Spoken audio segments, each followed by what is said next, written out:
Bonjour les amis, j'espère que tout le monde se porte bien.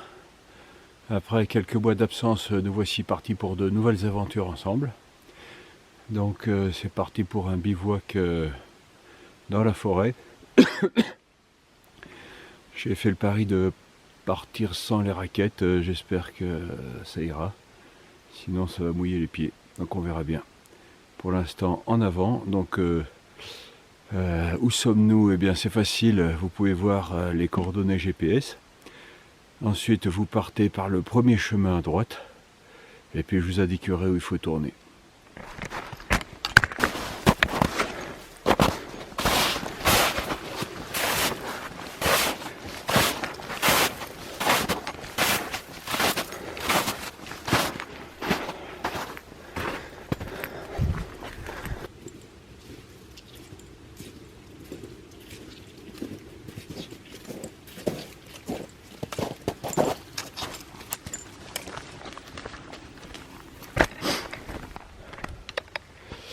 Voilà, alors quand vous aurez marché environ 500 mètres, peut-être 1 kilomètre ou moins, je sais pas trop, dès que vous voyez cet épicéa, regardez bien la forme des lichens, eh bien vous tournez à gauche et vous continuez.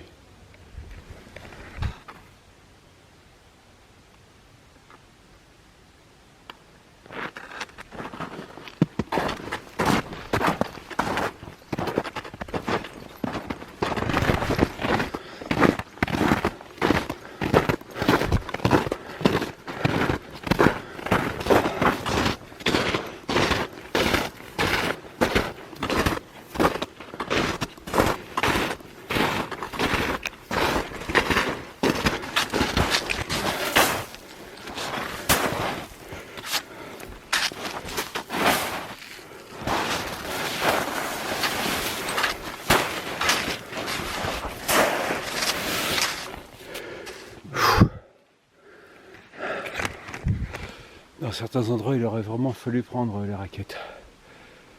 Là, je m'enfonce jusqu'au genou. Voilà, les amis, le soleil commence à baisser sur l'horizon. Et j'essaye de trouver un endroit pour passer la nuit. Il y a beaucoup de neige, parfois on s'enfonce. Et j'aimerais trouver un endroit sans neige, un peu dégagé pour poser mon camp. Donc c'est pas encore gagné.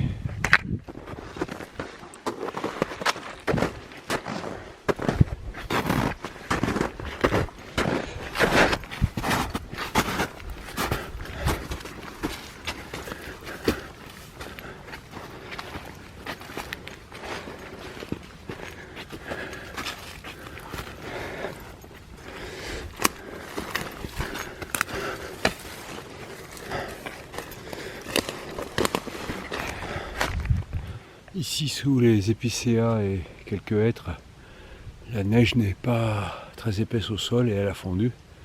Donc je vais essayer de trouver un petit coin plat.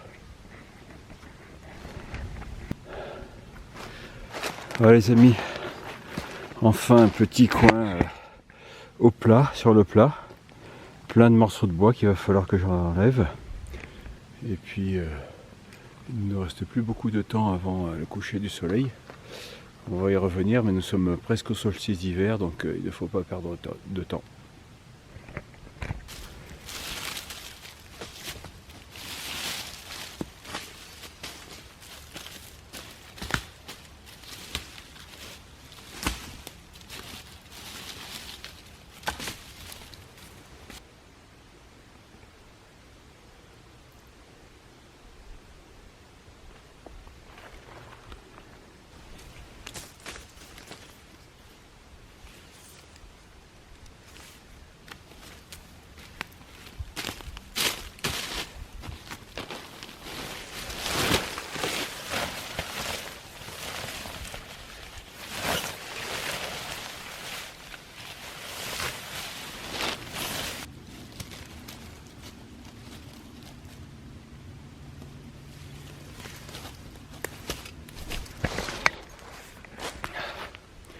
Voilà, le montage est presque terminé. Alors les plus observateurs d'entre vous ont pu remarquer que j'ai été infidèle à mon vieux tarp, mais lors du dernier bivouac avec pas mal de vent, il s'est complètement aplati. Donc voilà, je me suis dit qu'il était peut-être temps de passer à autre chose, au moins en conditions hivernales. Alors aujourd'hui c'est l'idéal, il n'y a pas un souffle de vent, de la neige tout autour, mais pas là où nous sommes. Donc c'est très bien pour tester cette nouvelle tente. Et puis ça permettra aussi de tester quelle est la différence de température entre l'extérieur et l'intérieur. Parce qu'avec un tarp, forcément, quand il fait moins 5 dehors, il fait aussi moins 5 dedans. Alors il s'agit maintenant d'une sardine, d'une boîte de sardines qui va nous chauffer et nous éclairer pendant assez longtemps. Donc je commence par percer 4 trous sur le couvercle.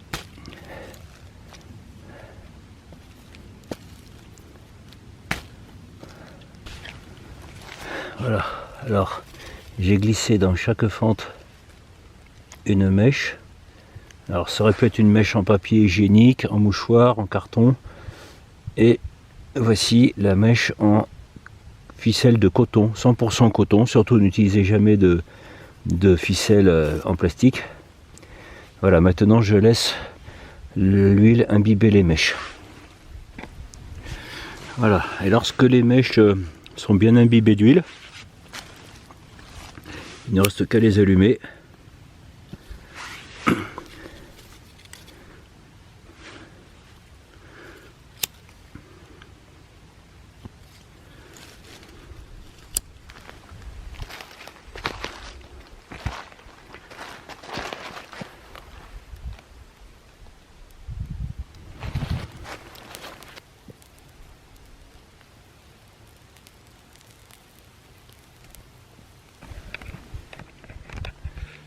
Alors les amis, nous sommes aujourd'hui à quelques jours du solstice d'hiver bien sûr. Et j'ai toujours aimé passer une nuit, pas tous les ans, mais de temps en temps, dehors, dans le wild, pendant le solstice d'hiver ou proche du solstice d'hiver. Là j'ai calculé, on est à 2 minutes de nuit en moins par rapport au solstice, donc c'est quand même assez honorable. Et c'est toute une expérience de vivre une nuit de plus de 15 heures dans la forêt, avec rien du tout autour, juste la tente, un petit peu d'aliments, éventuellement je vous recommande une bonne lecture, et puis voilà, de quoi allumer sa bougie, et c'est à peu près tout. Et voilà, pendant ce temps-là, je pense qu'on se nettoie, on se purifie de beaucoup de choses en vivant la vie la plus simple possible, et puis en expérimentant cette nuit particulière que nos ancêtres très lointains connaissaient déjà, et qui aujourd'hui encore peut nous marquer.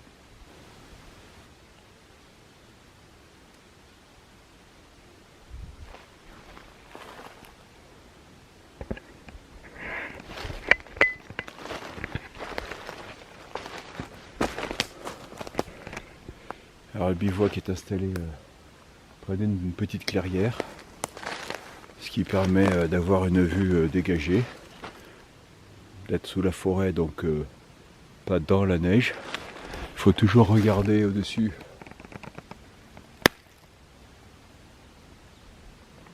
Et il n'y a pas de vieilles branches mortes prêtes à tomber. Donc voilà, je suis prêt à passer une nuit dans le wild. Plus de 15 heures, tout seul, dans l'obscurité.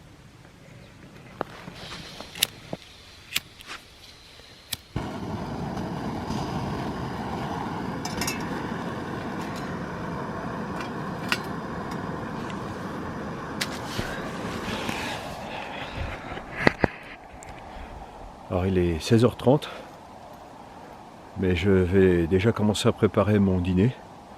C'est plus sympa que de le préparer dans le noir. Ça m'est déjà arrivé de renverser ma casserole dans le noir, et je peux vous dire que c'est pas hyper sympathique. Donc voilà, tant que j'ai le temps, je vais dîner tôt, mais à la lueur du jour. Une autre expérience importante à vivre en bivouac, c'est de vivre exactement à la vitesse du soleil. C'est-à-dire que quand le soleil se couche, il se couche. Quand il se lève, il se lève. Aujourd'hui, on a plutôt tendance à vouloir veiller tard dans la nuit et puis se réveiller le lendemain bien après le lever du soleil. Là, c'est tout le contraire. Le but, ça va être de vivre au rythme du soleil. Coucher tôt avec le soleil, lever tard avec le soleil.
Le soleil vient de se coucher. Je suis allé le voir un petit peu plus loin au bord de la falaise. Et il reviendra dans 15h42, j'ai vérifié. Donc la nuit la plus longue étant de 15h44, j'estime que c'est déjà une belle nuit.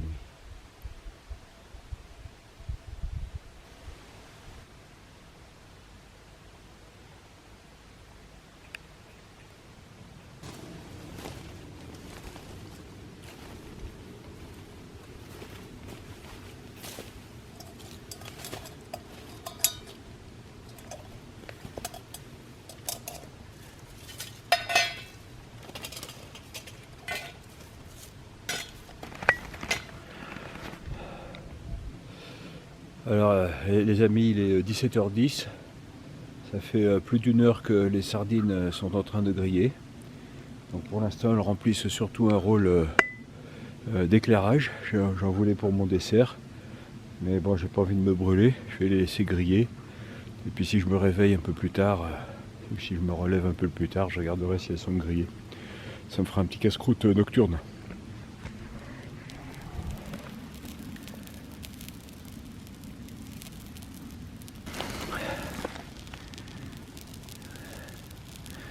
Voilà, les sardines grillent depuis plus d'une heure maintenant. Il est 17h10. J'ai commencé un petit peu après 16h. Et ça grille encore. Jusqu'à quand?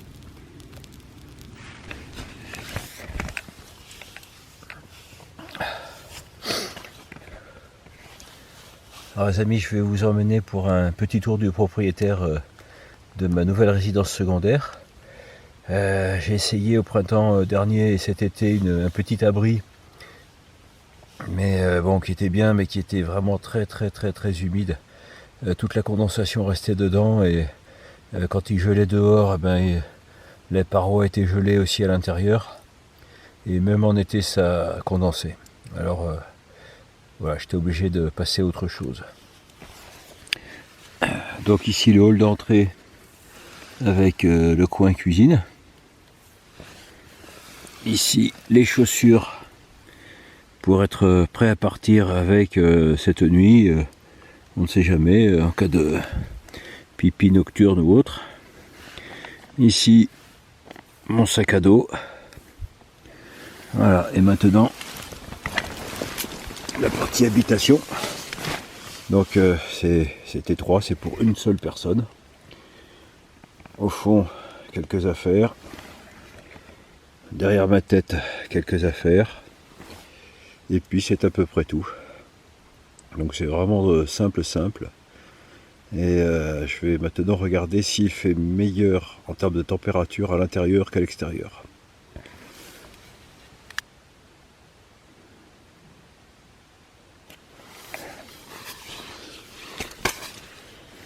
Voilà les amis, 4 degrés dehors, 8 degrés dedans avec la chaleur corporelle. Il n'y a pas à dire, mais la tente c'est plus chaud que le tarp.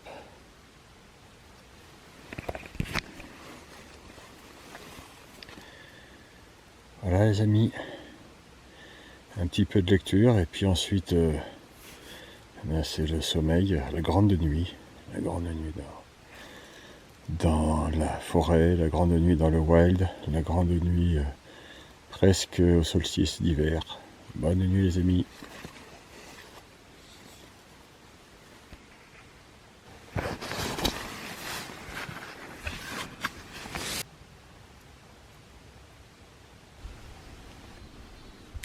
Bonjour les amis, j'espère que vous avez bien dormi. Et ben, je suis resté 14 heures à peu près dans la tente, 14 heures. Alors pas 14 heures à dormir d'une traite. Quand on dort dehors comme ça, dans le wild, dans la forêt, on se réveille quand on change de position parce que j'ai pas un matelas gonflable. Donc souvent 100 kg, donc il faut changer de position. Et puis il y a des bruits aussi dans la forêt. Alors j'ai entendu une chouette qui m'a réveillé, des coups de fusil là-bas, 2 fois 2 coups de fusil. Il y a un animal qui a grogné aussi un peu au-dessus. Voilà, de temps en temps on entend un bruit, un craquement. Et parfois ça réveille. Mais bon, voilà, en tout en 14 heures avec 7 degrés dans la tente, alors qu'il en fait 2 dehors au petit matin. Donc c'est vraiment de bonnes conditions pour dormir, pour recharger les batteries.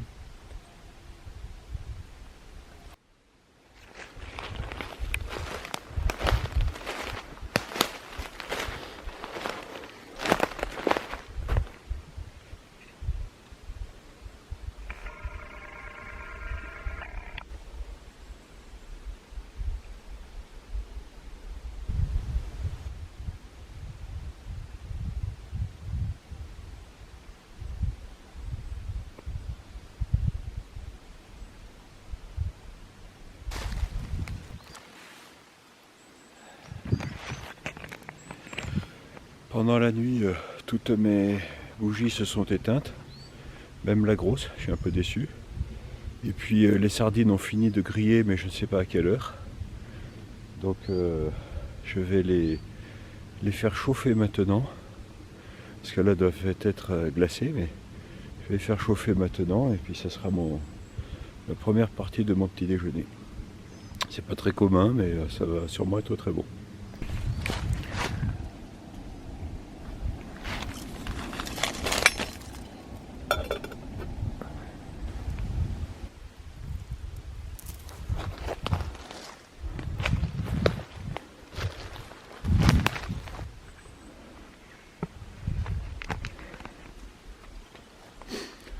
Alors là on peut voir que le camp est placé, donc comme je l'ai dit, sous les bois dans un endroit sans neige, pour éviter d'avoir trop froid par le sol, bien sûr.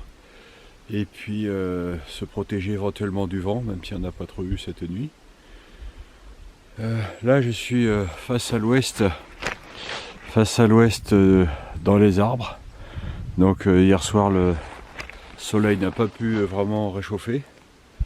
Et puis dans l'idéal je me serais placé au sud, sur un versant sud-est en lisière de forêt. Mais là j'ai pas du tout trouvé ces conditions là. Donc ce matin le soleil ne va pas venir tout de suite réchauffer le camp. Ça c'est dommage, mais on fait avec ce qu'on a.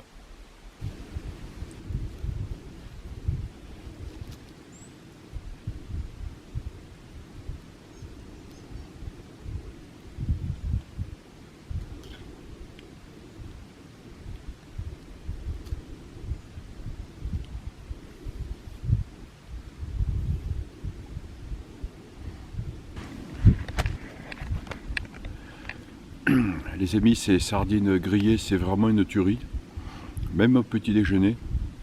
Et alors réchauffé comme ça, c'est comme le bœuf bourguignon, c'est encore meilleur. Je vous recommande.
Voilà les amis, là où se dressent les deux piquets, se dressait le campement.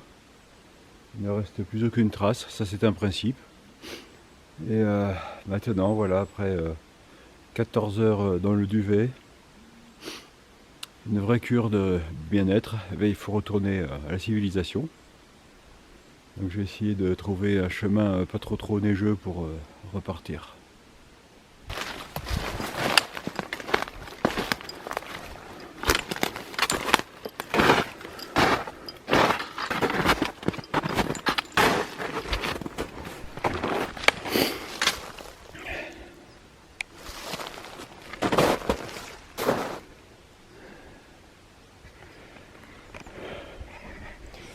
Voilà, cette nuit, quand j'ai entendu des crissements dans la neige, des traces de pas, c'était ici, juste à quelques mètres du campement.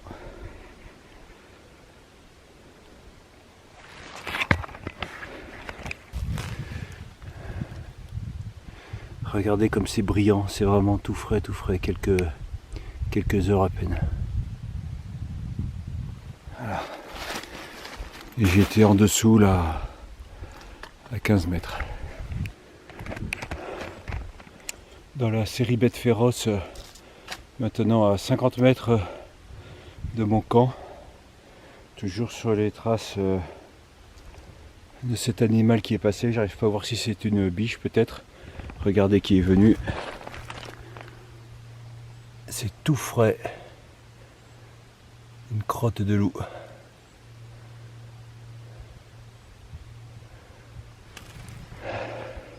Je ne pose pas le doigt dedans pour voir si c'était encore chaud, mais ça allait peut-être.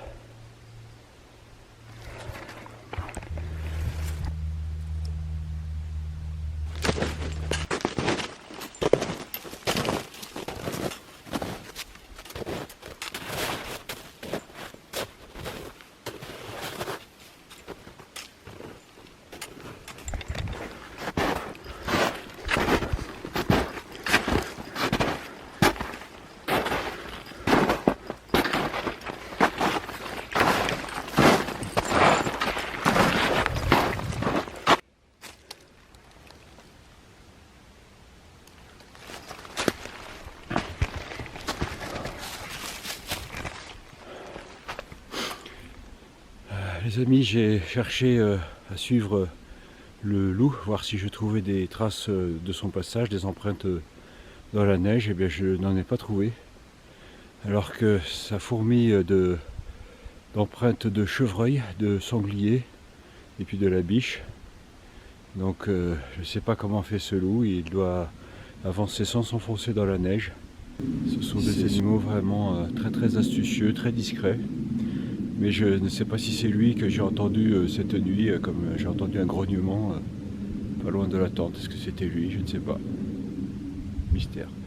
Voilà, là, je viens de retrouver un chemin. La civilisation s'approche.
Les amis, nous sommes à 100 mètres de la route, donc adieu le wild, retour à la civilisation. J'espère que vous aussi vous pourrez connaître des moments de relaxation, de paix et de sérénité à la hauteur de ce que j'ai pu vivre cette nuit. C'est vraiment extraordinaire. Donc ça peut se vivre aussi bien l'hiver que l'été. Je vous encourage vraiment à essayer, mais pas sur bon terrain bien sûr.